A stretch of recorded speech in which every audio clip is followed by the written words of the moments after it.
Jika Anda mencari alasan untuk tidak tidur malam ini, Anda datang ke tempat yang tepat. Sebelum kita mulai, jangan lupa subscribe dan tekan tombol loncengnya, agar kalian tidak ketinggalan kisah horor lainnya. Langkah Karim di pelataran pesantren Al-Mutakim terasa asing dan berat. Debu jalanan Sukabumi masih melekat di sandalnya. Kontras dengan kesucian ubin masjid yang baru disapunya, posturnya ringkih, bahunya sedikit membungkuk, seolah membawa beban yang tak terlihat. Tatapannya selalu menunduk, menyembunyikan sepasang mata legan yang menyimpan rahasia pegunungan. Di antara ratusan santri yang bersemangat melantunkan ayat suci, Karim tampak seperti bayangan, ada namun tak sepenuhnya hadir. Kedatangannya bertepatan dengan merebaknya bisikan ketakutan di kalangan pesantren santet, bukan lagi cerita usang, tapi kenyataan mengerikan yang mulai mencengkeram. Kyai Abbas, pemimpin harismatik Al-Mutakim, tampak lebih sering termenung. Raut wajahnya menyimpan kekhawatiran yang tak biasa. Beberapa santri senior mulai jatuh sakit secara misterius, demam tinggi yang tak kunjung turun, bisikan-bisikan aneh di malam sunyi. Bahkan ada yang ditemukan terbaring lemas dengan luka sayatan tak berdarah di tubuhnya. Nama Mbah Kusuma mulai disebut-sebut dengan nada gemetar. Dukun legendaris dari antah berantah, kekuatannya konon mampu merobek dimensi. Desas-desus mengatakan, ia murka. Entah karena alasan apa, para kiai sepuh mencoba berbagai cara. Doa-doa dilantunkan lebih khusyuk, wirid diperpanjang hingga dini hari. Namun, teror itu tak surut, justru semakin menjadi-jadi. Di tengah kegelisahan itu, Karim tetaplah Karim, santri pendiam yang rajin beribadah dan tak banyak bicara. Ia lebih sering terlihat di sudut perpustakaan, membaca kitab-kitab usan yang jarang disentuh santri lain. Tak ada yang tahu bahwa di balik ketenangannya mengalir darah penjaga leluhurnya. Para pengawal setia kerajaan gaib Tanah Sunda mewariskan bukan hanya cerita, tapi juga kekuatan terpendam yang menanti untuk dibangunkan. Suatu malam, ketika bulan sabit menggantung pucat di langit Surabaya, suara teriakan memecah kesunyian pesantren. Kyai Hasan, salah satu sesepuh yang dikenal memiliki ilmu hikmah tinggi, ditemukan terkapar di kamarnya. Matanya terbuka lebar, menatap kosong ke langit-langit. Bibirnya membiru, di dadanya tergambar samar sebuah simbol kuno yang tak dikenali. Siapapun, kepanikan melanda Al-Mutakim. Para santri berkerumun dengan wajah pucat pasien. Kyai Abbas berusaha menenangkan, namun aura ketakutan terlampau kuat untuk dipendam. Malam itu menjadi titik balik. Teror Mbah Kusuma bukan lagi sekadar ancaman, tapi sudah merenggut nyawa. Di tengah hiruk pikuk kepanikan, Karim merasakan denyutan aneh di dadanya, seperti ada bara api yang perlahan menyala. Ingatan samar tentang cerita-cerita leluhurnya mulai bermunculan. Bisikan angin malam seolah membawa pesan purba, membangkitkan sesuatu yang selama ini tertidur lelap dalam dirinya. Keesokan harinya, makhluk-makhluk aneh mulai menampakkan diri. Bayangan-bayangan hitam yang bergerak terlalu cepat di sudut mata, suara desisan lirih di telinga, dan bau anyir darah yang tiba-tiba menusuk hidung. Mereka adalah antek-antek Mbah Kusuma, makhluk pesugihan yang haus akan energi spiritual. Satu persatu, para kiai yang mencoba melawan mulai tumbang. Kekuatan santet Mbah Kusuma terlalu kuat, ilmunya terlalu dalam. Al-Mutakim berada di ambang kehancuran. Harapan seolah menipis bersamaan dengan rontoknya satu persatu benteng pertahanan pesantren. Di tengah keputusasaan itu, mata Kyai Abbas tak sengaja bertemu dengan Karim yang berdiri di ambang pintu masjid. Ada sesuatu yang berbeda dalam tatapan santri pendiam itu. Tak ada lagi ketundukan, yang ada adalah sorot mata yang tajam, seolah memancarkan cahaya yang tersembunyi. Malam itu, untuk pertama kalinya, Karim berbicara dengan suara lantang di hadapan para santri yang ketakutan. "Jangan biarkan bayangan merobek dunia kita," ucapnya. Suaranya bergetar namun penuh keyakinan. Ada kekuatan yang lebih tua dari santet Mbah Kusuma, kekuatan yang mengalir dalam darah tanah Sunda, dan kekuatan itu ada di sini. Para santri saling berpandangan, tak mengerti siapa santri kurus ini, kekuatan apa yang ia maksud. Namun, di tengah kegelapan yang semakin pekat, secercah harapan mulai menyala. Hanya Karim yang berdiri tegak di antara reruntuhan pertahanan pesantren. Ia adalah tameng terakhir sebelum dunia nyata benar-benar terkoyak oleh bayangan dari masa lalu. Kekuatan tersembunyi, apakah yang bersemayam dalam diri Karim? Mampukah santri pendiam dari pelosok Sukabumi ini menghadapi teror santet Mbah Kusuma dan gerombolan makhluk pesugihannya? Dan rahasia kelam apa yang sebenarnya tersembunyi di balik legenda kerajaan gaib Tanah Sunda? Suara Karim menggema, memecah keheningan yang mencekam.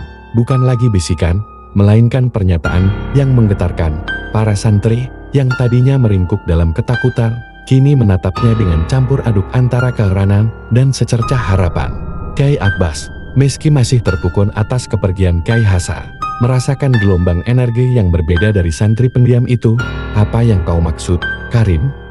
Tanya Kyai Abbas, suaranya serak. Kekuatan apa yang ada padamu? Karim mengangkat wajahnya. Sorot matanya kini begitu tajam, memancarkan sesuatu yang lebih tua dari usianya. Sejak kecil, Mbak, ujarnya, suaranya lebih mantap. Saya sering mendengar bisikan, bukan dari setan, tapi dari leluhur. Mereka bicara tentang Tanah Sunda, tentang kerajaan gaib yang mereka jaga, tentang sumpah darah yang diwariskan. Ia melangkah maju, tangannya menggenggam erat tasbih yang selalu melingkar di pergelangannya. Mereka bilang, ada zaman ketika batas antara dunia kita dan mereka begitu tipis, dan ketika keseimbangan itu terancam, akan bangkit seorang penjaga. Karim berhenti di tengah-tengah aula masjid, menatap setiap wajah yang tertuju padanya. Saya tidak tahu kenapa saya hanya tahu, malam ini, saya tidak bisa diam. Saat itu juga, hembusan angin dingin menyapu pesantren. Lampu-lampu minyak bergoyang liar, dan bayangan-bayangan di dinding mulai menari-nari. Di luar, terdengar lolongan panjang, bukan lolongan anjing, melainkan suara menyeramkan yang membuat bulu kuduk berdiri. Makhluk-makhluk pesugihan itu datang lagi, kali ini dengan kekuatan yang lebih besar, seolah murka karena ada yang berani menentang mereka. Kyai Abbas segera memerintahkan santri-santri untuk berlindung. Karim, jangan nekat, serunya. Namun Karim sudah mengambil posisi. Ia menutup mata, menarik napas dalam-dalam.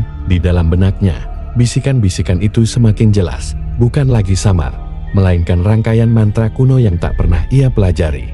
Dari kitab manapun itu adalah bahasa Sunda kuno, bahasa para leluhur penjaga. Saat ia membuka mata, pupilnya tampak berbeda, memancarkan cahaya kebiruan samar. Tangannya terangkat, dan sebuah aura tipis mulai menyelimuti tubuhnya dari telapak tangannya, seolah ada energi yang terpancar, membentuk perisai tak kasat mata di sekeliling masjid. Makhluk-makhluk pesugihan itu, dengan wujud mengerikan, ada yang bertubuh manusia dengan mata merah menyala. Ada yang hanya berupa bayangan hitam pekat dengan cakar panjang menerjang. Namun, setiap kali mereka mendekati perisai Karim, mereka terpental mundur, sebagian bahkan lenyap menjadi asap. Ini bukan ilmu hikmah biasa, bisik salah satu kyai yang masih sadar. Ini adalah ilmu kasinatan, kekuatan penjaga dari garis keturunan murni. Pertahanan Karim memang kokoh, namun ia belum menyerang. Kekuatan yang ia miliki terasa asing di tubuhnya, seperti sungai yang baru menemukan jalannya. Di luar, suara Embah Kusuma menggelegar, dasar bocah ingusan. Kau pikir bisa menahan kekuatanku? Ini baru permulaan. Akan kubuat Al-Mutakim menjadi puing, dan kau akan menjadi tumbal utama. Makhluk-makhluk pesugihan itu kembali menyerbu, kali ini dengan jumlah yang lebih banyak dan serangan yang lebih terkoordinasi. Mereka mencoba menemukan celah, menyerang perisai dari berbagai sisi. Karim merasakan energinya terkuras, keringat dingin membanjiri pelipisnya. Ia tahu, perisai ini tidak akan bertahan selamanya. Ia harus melakukan sesuatu yang lebih dari sekadar bertahan. Ia harus menyerang, namun bagaimana? Bisikan-bisikan leluhur memberinya petunjuk, sebuah gambaran tentang bagaimana Tanah Sunda terhubung dengan kekuatannya, bagaimana energi alam bisa ia salurkan.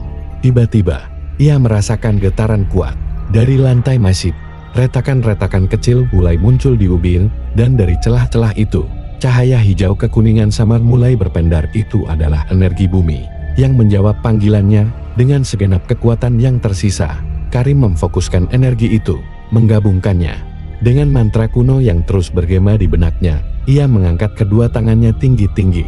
Kembalilah ke tempat asalmu, wahai bayangan, serunya. Suaranya kini penuh otoritas. Sebuah gelombang kejut berwarna hijau keemasan memancar dari tubuh Karim, menerjang maju seperti badai yang tak terlihat. Makhluk-makhluk pesugihan itu menjerit kesakitan. Beberapa hancur menjadi debu, sebagian lain terpental jauh, menghilang dalam kegelapan malam. Namun, di tengah kemenangannya yang sesaat, Kyai Abbas melihat Karim terhuyung. Tubuhnya melemah, cahaya di matanya meredup, dan perisai yang melindunginya pun lenyap. Kekuatan ini terlalu besar, terlalu baru baginya. Di kejauhan, lolongan Embah Kusuma terdengar lagi, lebih murka, lebih penuh ancaman. Bocah sialan, kau hanya menunda kematianmu. Akan kutunjukkan padamu, kekuatan sejati leluhurmu tidak ada apa-apanya dibanding kemurkaanku. Malam itu, Karim memang berhasil memukul mundur antek-antek Embah Kusuma, tapi dengan harga yang mahal. Apakah ia akan memiliki kekuatan untuk menghadapi Embah Kusuma sendiri? Dan bagaimana ia akan mengendalikan warisan gaib yang begitu besar dan asing dalam dirinya? Kekalahan ini hanyalah awal dari pertarungan yang sesungguhnya.